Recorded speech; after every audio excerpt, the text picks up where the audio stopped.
बांग्लादेश में हिंदू अल्पसंख्यकों के खिलाफ हो रही हिंसा को लेकर भारत की तरफ से लगातार चिंता जताई जा रही है। बांग्लादेश में हिंदुओं के जो हालात हैं, उस पर 28 नवंबर को पीएम मोदी से विदेश मंत्री एस जयशंकर ने मीटिंग भी की थी और अब 29 नवंबर यानी कि आज लोकसभा में एक लिखित जवाब दिया।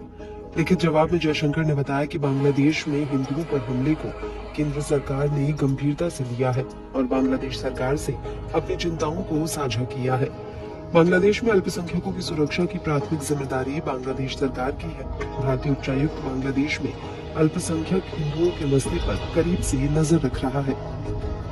उधर विदेश मंत्रालय ने भी इस बारे में भारत सरकार की चिंता बताई। विदेश मंत्रालय के प्रवक्ता रणधीर जायसवाल ने कहा कि भारत ने बांग्लादेश सरकार के साथ हिंदुओं और अन्य अल्पसंख्यकों पर खतरों और लक्षित हमलों को लगातार और दृढ़ता से उठाया है। इस मामले पर हमारी स्थिति स्पष्ट है। अंतरिम सरकार को सभी अल्पसंख्यकों की सुरक्षा की अपनी जिम्मेदारी निभानी चाहिए, क्योंकि बांग्लादेश में हिंदू अल्पसंख्यकों का मुद्दा हमारे देश में पूरी तरह से गर्म है, तो ऐसे में राजनीतिक बयानबाजी भी अपने चरम पर है। आइए आपको सुनाते हैं किसने क्या कुछ कहा।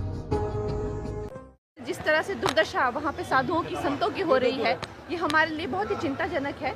लेकिन सबसे बड़ी बात ये है कि यहाँ पर इसको लेके कोई आंदोलन नहीं हो रहे, कोई ऑल आइज ऑन बांग्लादेश करके कोई सोशल मीडिया पे मूवमेंट नहीं हो रही है।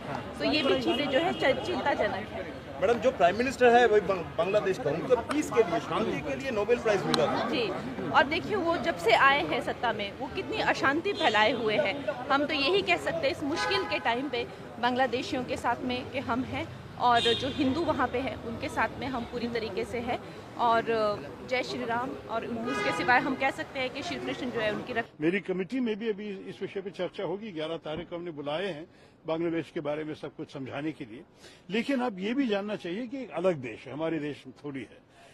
बांग्लादेश के अंदर जो कुछ चल रहा है, हम चिंतित है, लेकिन फिर भी हमको जानना चाहिए कि कोई लिमिटेशंस भी है कि आप एक विदेश देश को कितने उपदेश कर सके। हम चिंतित रहेंगे, हम बात करेंगे उनसे, हम बताएंगे कि क्या क्या करनी चाहिए। मेरे ख्याल में उनके जो हाई कोर्ट का जो अभी डिटर्मिनेशन है कि ये इस्कॉन की बैन का आइडिया बिल्कुल बुरा है, उसको आगे नहीं ले जाना है, ये सब अच्छी बात है। अभी ये हम चाहते हैं कि सारे माइनॉरिटीज को जो उनके देश के अंदर डेमोक्रेटिक राइट्स मिलनी चाहिए कि वो सब उनको मिले। देखते हैं। इसके अलावा विदेश मंत्रालय ने साफ कहा कि हम चरमपंथी बयानबाजी, हिंसा और उकसावे की बढ़ती घटनाओं से चिंतित हैं। इन घटनाक्रमों को केवल मीडिया की अतिशयोक्ति कहकर खारिज नहीं किया जा सकता। इस्कॉन समाज सेवा के मजबूत रिकॉर्ड वाला विश्व स्तर पर प्रतिष्ठित संगठन है। बांग्लादेश सरकार को अल्पसंख्यकों की सुरक्षा के लिए सभी कदम उठाने होंगे। So, Yeli, first your question regarding Bangladesh, situation in Bangladesh, and several of our friends here have asked similar question. So on that, I would say that India has consistently and strongly raised with the Bangladesh government the threats and targeted attacks on Hindus and other minorities. Our position on the matter is very clear. The interim government must live up to its responsibility of protecting all minorities.